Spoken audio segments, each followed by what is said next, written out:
When you came into this world, you did not arrive as a copy of someone else. The fingerprints you carry have never existed before, and they will never exist again. This is not just biology.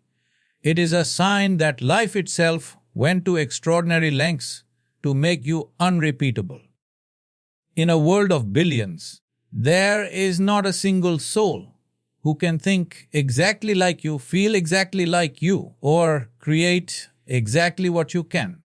Your very existence is evidence that life saw a gap in its vast design and sent you to fill it. Most people walk through life forgetting this truth.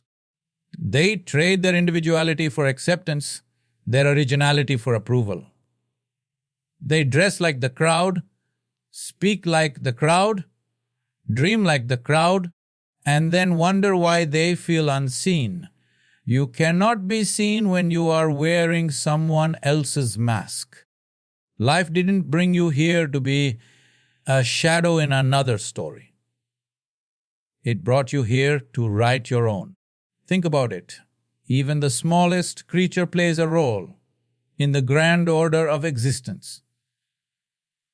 The bee does not try to swim like a fish, and the fish does not try to fly like a bird. Each fulfills its purpose without apology or hesitation.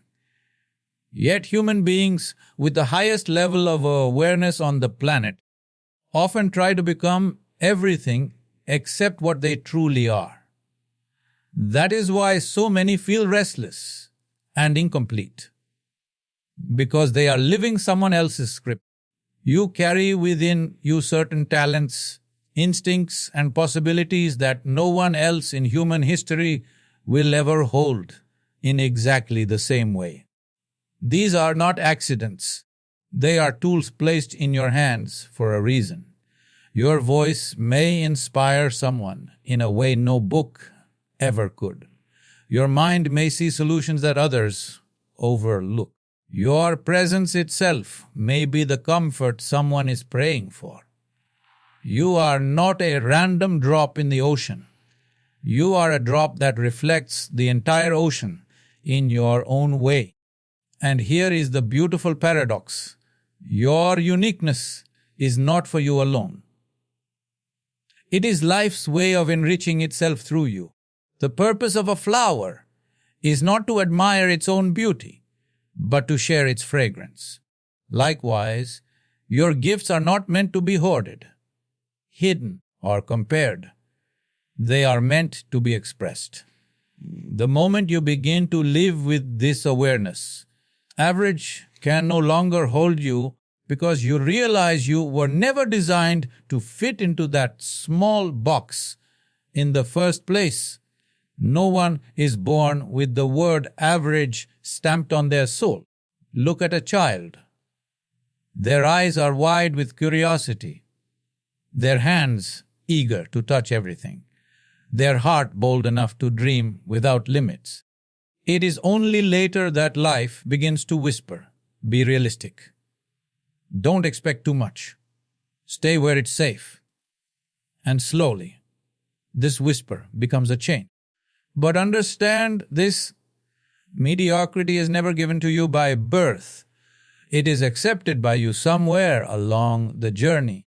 Many people believe that circumstances decide their place in life. They think their family, their background, their education, or their luck sets an unchangeable boundary. But boundaries are often illusions painted by fear. History is full of people who were told they couldn't. And yet they did.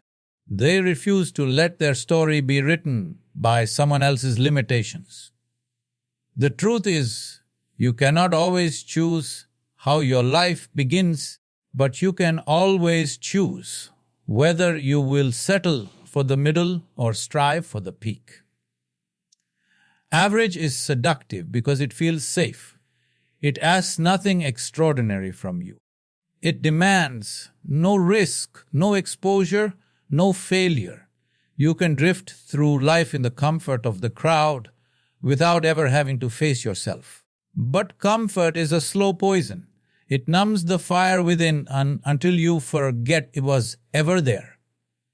And one day, you wake up not with the pain of failure, but with the heavier pain of knowing you never truly tried.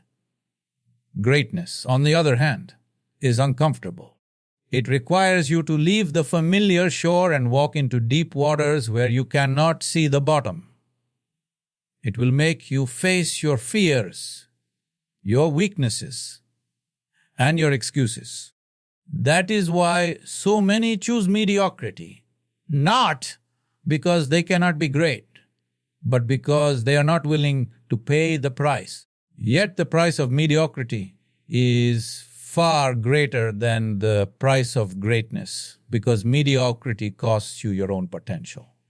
So when you say, "This is just who I am," ask yourself, is it really who you are, or is it simply the version of yourself you settled for? Life offers you the tools, the time, and the chance to climb higher. It will not drag you, but it will open the door. Whether you step through that door or remain where you are is your choice. And it always has been. From the moment you take your first step, the world begins to shape you. At first, it is subtle. Yes, when you do what is expected, a frown when you don't. Then it grows louder. Schools tell you what is acceptable to think. Society tells you what is acceptable to want. And soon, without even realizing it, you trade your raw, untamed self for a carefully packaged version that the world applauds. You become what is comfortable for others, even if it is uncomfortable for you. This conditioning runs deep because it hides behind love, care, and tradition. Parents, teachers, and peers often believe they are guiding you for your own good. They warn you about risks, discourage your wild ideas, and urge you to follow the proven path. But what they call proven is often nothing more than a well-worn trail of other people's fears. And the more you walk on it, the more your own voice becomes faint until you can hardly hear it anymore. The tragedy is not that the world tries to make you fit in. That is inevitable. The tragedy is that most people stop resisting. They fold their dreams into smaller shapes so they fit neatly into society's boxes. They dim their light so no one feels blinded by their brilliance. And over time, the mask they wear begins to feel like their skin, making them forget who they were before the mask. Look closely and you will see how this conditioning is reinforced everywhere. Media tells you what success looks like. Advertising tells you what happiness feels like, and social approval tells you whether you are enough. The more you accept these definitions, the less room you have to define yourself. You may find yourself living for likes, applause, and validation, never realizing that the approval you chase is a leash, not a crown. Fitting in may win you acceptance, but it often costs you authenticity. And authenticity is the only soil in which true fulfillment can grow. The world will always prefer the predictable version of you because it is easier to control. But life did not bring you here to be easily defined. Somewhere inside you, there is still the wild, original spark that existed before the world told you who you should be. And that spark is waiting for you to set it free. In nature, nothing is designed to remain small. The sea does not dream of staying underground. It breaks itself open to reach for the sky. The river does not remain a quiet puddle. It flows, carving valleys and nourishing life as it goes. Even the smallest blade of grass pushes through the soil with an invisible strength, claiming its place under the sun. Life, in every form, moves toward growth, not because it has been told to, but because that is its very nature. Look at the way trees grow. They do not stop at a certain height because the other trees might feel jealous. They stretch until they can stretch no more, their branches reaching toward the light with unapologetic ambition. A tree that refuses to grow will wither, not out of punishment, but because stagnation is death in slow motion. Nature teaches us that growth is not greed. It is the most natural expression of being alive. Expansion is life's signature. The stars were not content to remain clustered in a corner of the universe. They scattered across endless space. Oceans do not shrink to conserve themselves. They rise and fall, constantly shaping the land. Even your own body is an embodiment of this law. You were once a single cell, and now you are a universe of trillions, each playing its part. Everything about existence whispers the same truth. To live is to expand. Yet, human beings are the only creatures that can consciously choose to shrink. We limit our potential not because life has set boundaries, but because fear has drawn lines in our minds. Unlike the tree, we worry about who will approve of our growth. Unlike the river, we wonder if our path is acceptable to others. And so, many choose to stay in safe, familiar waters, forgetting that even water, when it stands still too long, begins to decay. If you look closely, you will see that every moment in nature is a dance between what is and what can be. The flower blooms not because it must, but because its very being longs to unfold. Likewise, the essence of your life is not meant to be contained in yesterday's form. When you choose growth, you align yourself with the heartbeat of existence itself. To resist growth is not humility. It is to deny the very pattern that all of life is built upon. Your life is not an accident. It is a rare, unrepeatable gift. Out of countless possibilities, here you are, breathing, thinking, feeling. Every sunrise you see, every heartbeat you hear, is the universe handing you another chance to create, to experience, to shape something extraordinary. When you settle for average, you are not just choosing comfort. You are placing this priceless gift back in the box, unopened and unused.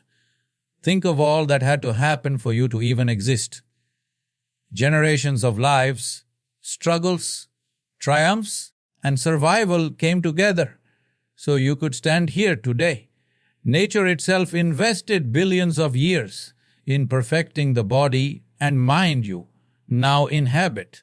To live without fully exploring your potential is like being given a vast, fertile land and deciding to plant only a single seed? Not because you couldn't plant more, but because you chose not to. Average living is not harmless, it is a quiet form of waste. It is throwing away opportunities not because they were impossible, but because they were inconvenient. It is declining the invitation life has given you to see how far you can go. Many people mistake this for humility. They think lowering their potential makes them more grounded. But in truth, humility is honoring the gift by using it fully, not hiding it away. When you choose average, you deny yourself the deeper joy that comes from stretching beyond your limits. You deny the world the contributions only you can make. Somewhere, someone might need exactly what you have been given, but they will never receive it because you decided to play small. The gift of life is meant to circulate, to touch others, to create ripples far beyond your own existence, not to be locked inside you out of fear or laziness. Imagine being entrusted with a masterpiece and leaving it in a dusty attic, unseen by the world. That is what it means to settle for less than you are capable of. This body, this mind, this time, they are on loan to you for only a brief moment. If you choose to walk through that moment without giving it your best, you are turning away from the very generosity that brought you here. Life gave itself to you. Will you really hand it back untouched?